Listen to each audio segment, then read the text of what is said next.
Welcome to We Need to Talk Now. I'm Alicia J, and today we have an amazing guest.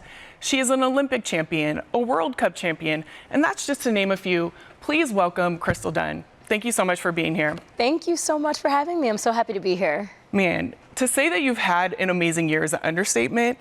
When I was watching the Olympics, and obviously congratulations on the gold, I was so proud of the team on so many levels, but one thing was, it was the first time in U.S. women's national team history that the forward line was all Black women. What did it make you feel to be a part of that? It's amazing to see how far we've come in this game. It's such a more diverse sport, and I'm really proud of that because when I first stepped into the team, there wasn't many people that looked like me. And so I think it's really important to keep pushing that game in that direction to make soccer feel more inclusive. Well, and I love seeing firsts. Like, we loved it. It was a celebration. And it's kind of like one of those things where you're like, we're in 2024, like, why are we seeing these firsts? But is there a first that hasn't happened yet that you want to see? Yeah, I think for starters, like you just touched on, having a front line that is, women of color led, I think is so important. And I think for me, it's definitely having more people of color in our respective markets in the domestic league. I think it's really important. I think when I still look at locker rooms, I'm feeling like there is not as many of us that are making up the team. And so I think it's really important to just keep pushing that notion that, Black women belong in this sport. And we're not here to just survive these moments. We're here to really thrive and make an impact in this game. And I think it's really important to keep pushing for more women of color to be in this sport. Absolutely. I mean, I'm going to say that every day. So we definitely need to push for that. You mentioned locker rooms, and at the Olympics, there was a lot of people that thought, are they going to do it? They weren't sure.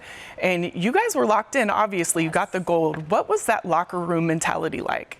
I mean, it's so simple, but it really was such a unified locker room.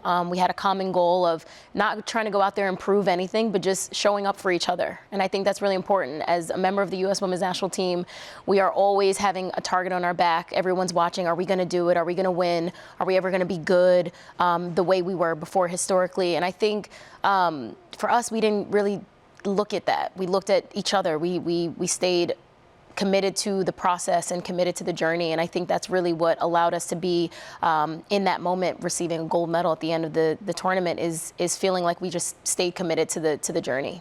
Well, you definitely stay committed. You were all about business, but you were about some fun too, because you guys had a song that was like the anthem, Strut by the Cheetah Girls. Yes! How did you even pick that song to kind of be your anthem? How did that come about? Okay, it's a funny story because we had a team trip before the Olympics began. We went into New York City. We had two vans, and the van that I was in, we were just playing, I'm the DJ. So I'm like, let's play some music. And I was like, do any of you guys remember the Cheetah Girls? And people were like, yeah. And so I was like, okay, let's see if you guys remember this song. And so I put on Strut.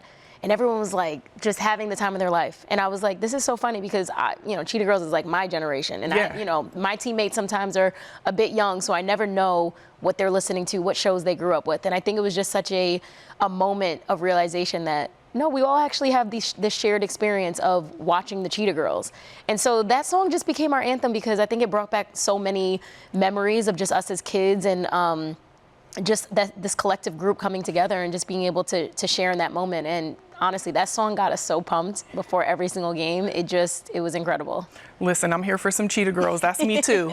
I definitely remembered that song, and I was so happy that it was your anthem. It made me smile every time, let alone y'all. So I can just imagine, well, listen, you're back home playing for Gotham, one of the best defenses in the league. How does it feel to, be playing for that team and to be back home? Yeah, I mean, it feels good to just be able to have my friends and family close by. I think it's really important for me, especially at this stage of my career. It's, family is so important, and sharing these moments with them means so much because for a long time of part of my career, I was far away. They weren't able to come and visit and see me play in person. And I think it's important that, I share these moments with them, and it's really special, especially seeing my son in the stands. It's been amazing. So it's been good. Seeing your son in the stands, having more time with family. You have so much on your plate. How do you balance all of that? I mean, is there a balance? There is a balance. I don't always get it right, but I think You know, my family is so important to me. You know, I care about soccer, but I'm a mom first. I'm a wife. I'm a sister. And I think just sharing these moments with my family is really, really important. And being able to be engaging with my family and especially my son is really top priority. And I think that gives me that motivation to be the best player that I can be is knowing that my family and my home life is set up. Well, let me tell you, your son is super cute. As somebody who follows you on Instagram, I see that all the time. And you've shared all these moments with your family, all these career moments. What more do you want to accomplish in your career?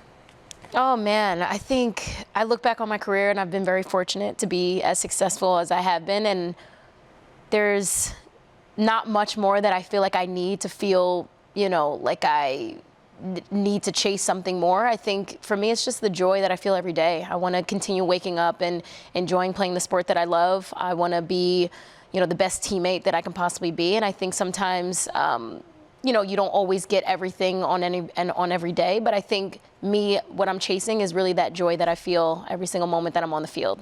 That's something that we all should be chasing, right? Every day in our lives, joy for sure. Now, you've talked about your career. Yes. But what do you want your legacy to be? Oof, legacy. I think for me, I've been fortunate to play in a lot of games, play in a lot of big moments, and it's all been amazing. But I think for me, my legacy is being versatile, being adaptable. I think as a woman of color, it's really important that I continue pushing that narrative that Black women don't belong in just one single box. We are multidimensional.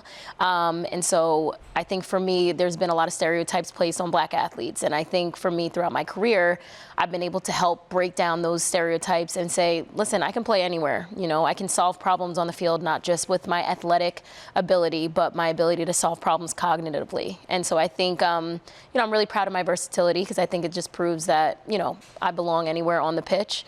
And I think I'm really just most proud as well of pushing that stigma around just Black female athletes in a predominantly white sport. We can wear our hair any which way that we want. We can, you know, really still emerge in Black culture and not feel like we have to shy away from it just because it may not be welcomed everywhere. And I think just pushing that notion that, you know, Black women belong in soccer is really important to me. Well, as a Black woman, I just wanted to say thank you because I know that is not easy. That is not easy, but for me, you've already cemented your legacy because in every single thing that you do, you have accomplished that. So thank you so much for being here. I appreciate it on every level. And, you know, thank you for this talk. I appreciate it. Appreciate it on every level. Thank you. Thank you.